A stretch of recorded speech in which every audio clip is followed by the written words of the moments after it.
You currently suck at playing Duelist. I know you probably hear that a lot in your ranked games, but now you come here for some help and advice, and I'm telling you it as well. But no worries, we're gonna make you a freaking dominant Duelist player. But you need to make sure that you're doing these 7 things right, because if you're not, you might be actively throwing. So we're gonna break it all down, starting with creating space. Now, this is the primary job of a Duelist, but a lot of people don't even know what creating space even means. First off, let's define space. And space is the areas on the map that your team has information of, control, can deal damage from, and hold. So it's pretty much every place that you're playing, have taken, or want to take. Now, when an opponent has a control of a certain area, a Duelist job is to be that spear that pierces into enemy space and creates more space from their team. Think of it like 2 bubbles, where your team is a green bubble and the enemy is a red bubble, and you are the bit that pokes through the bubble, creating more openings for your team, gathering information, clearing angles for your team, and piercing into their space and trying to be the one that makes it your team space. Now, there are various ways that Duelists can do that, whether it's Reyna blinding and clearing an op angle, basically shutting down that angle of space for the enemy team, or it's a Jett dashing onto site and making it so they're smoking themselves off, clearing angles as they come in, and making it so that they are there to trade out any contacts that their team makes by sitting inside their smoke. There are a lot of different ways to create the space as a Duelist, but you got to understand that this is the most important job that you have as a Duelist. It's not popping off and getting crazy amounts of kills. It's not being 30-3. It's creating space for your team, because that's the only way that your team is going to be able to make site executes, make game plans and plays. And if you have a Duelist that just stands around and baits, it makes it so hard to make first contact. It makes it so hard to take control of any area on the map. And you might be saying, Mills, I go in, I create space for my team, and they don't do anything. They don't follow up. They just are terrible players, and they're not going to do anything no matter what I do. Well, first off, you need to make sure that you're not assuming that all your teammates are bad before you even played with them. Don't take previous bad teammates and apply that to every teammate, because you could very well just stomp a game because your team actually engages upon you engaging, and it's just like a free site take. So don't be so quick to give up on your team's potential, and keep in mind that the better you execute your engagements onto site, or the better space, the more space you create for your team, the more pressure you put on the enemy team when you're making these site executes, it makes it so your teams have less pressure on them, and the duels they take are actually easier. So you're making it so worse players can succeed by doing this better. But before we continue, we have in-depth guides over characters like Yoru, Jett, Reyna, and many more on the SkillCapped website. If you're struggling at Duelist or any character and you really want to maximize your skills, pop off in your games, and carry even the worst of teammates, then you're definitely going to want to check out skillcapped.com. And we offer a rank improvement money back guarantee. So if you don't climb, you don't pay. So there's literally 0 risk. So what are you waiting for? Check it out right now down below.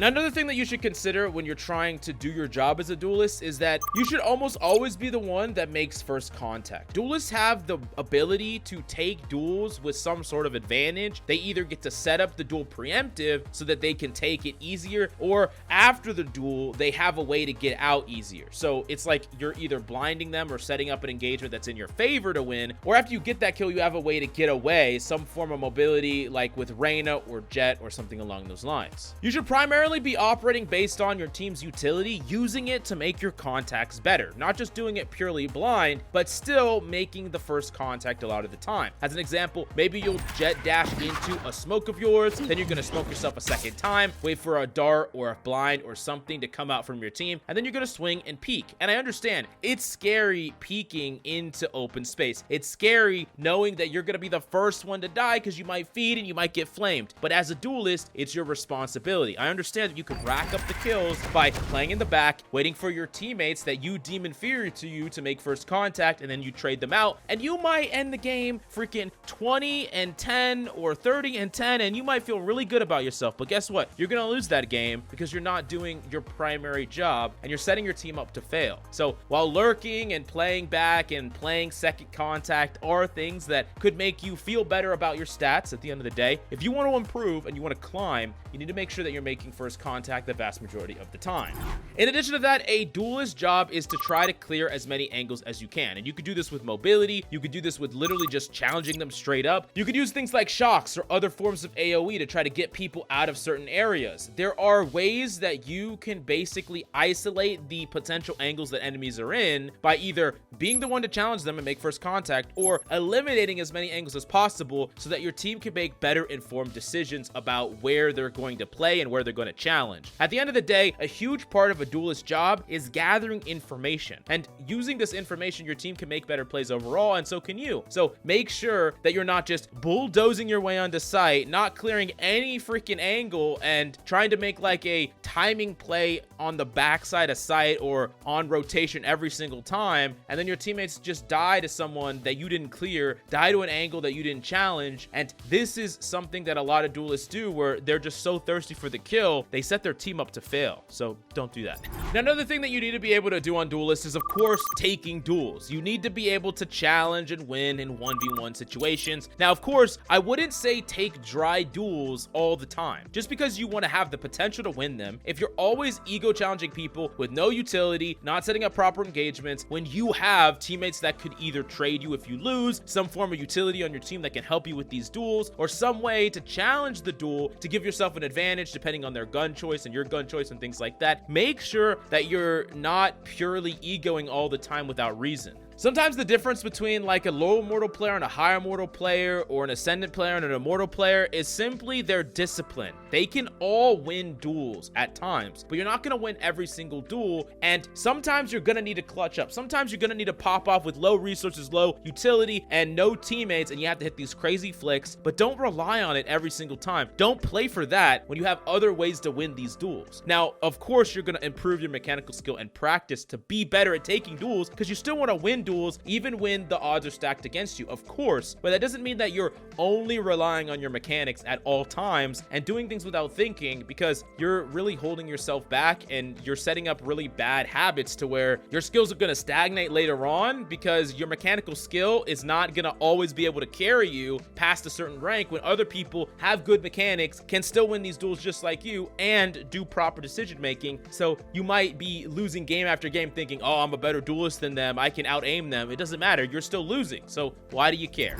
Now, keep in mind that there is a core difference between a lot of different duelists and their primary job. So like characters specifically like Jett and Raze, these characters are gonna push their way onto site most of the time with their utility to try to create that space like we talked about, but not every duelist can do the same thing, right? Some duelists are gonna rely on their flashes, some duelists are gonna rely on more setup plays, someone like Neon, and it's important to understand what are the specific win conditions for your duelist. What are the conditions that you want to set up so that your duelist can succeed while at the same time helping your team? And I would say in general, regardless of the duelist you're playing, you want to try to get value for your team regardless of whether you hit every shot or you whiff them. So like a great example of this is like the ISO ult, right? Where you could just ult someone randomly and default and challenge them, and if you lose, then it sucks. If you win, then cool, you get to go push a site. But if you ult someone back a site as your team's pushing onto it, you're setting up a situation where even if you lose, you did something for your team, even if you don't win the 1v1. And that's kind of the core, is don't always count on your winning the 1v1 for you to get value. And in fact, if you can use your team's utility and make it so that you're doing a coordinated push and setting up things to where you have all these advantages on your side when trying to take these duels, the enemies are flashed, they're flushed out, you know where they are because of information, and also playing the other side where even if you lose the fight, you're still going to get value because of what you're doing and how you played. That's the way that truly always have impact on Duelist. The last up is the how to succeed in ranked, and here we're going to be brutally honest. There's going to be some games where your team isn't doing what they should be doing with what you're trying to like create for them, right? A team that isn't using their utility to help out your engages, or a team that is very, very slow at pushing up when you try to take space on site, or whatever the case may be. You need to logically evaluate your teammate and see what they're doing and try to understand why they're doing what they're doing. If they are all just defaulting and baiting you while you're entering on, you're communicating, you're trying to do a certain play for your team, you're trying to be the selfless duelist player, and your team just don't care and they're not helping you in any way after you've tried multiple times and you've slowed down your pace of play, you've tried everything you can to help them, maybe you even try to rotate play to bait out utility, whatever the case may be, and they're still not doing it, then at that point you might need to reel back some of the team strategies that you're doing. You might need to reel reel back some of that selflessness and start brute forcing your way to these wins by just fragging the hell out. And I'm not saying you default to this style. I'm saying that sometimes you need to have this style. And sometimes you might be losing by so much no one wants to strategize. No one wants to do what you're doing. Everyone's lurking. Your freaking controller's lurking. Your initiative's lurking. No one's paying attention to you at all. You're trying to set up a coordinated play and no one's helping. But then you kind of,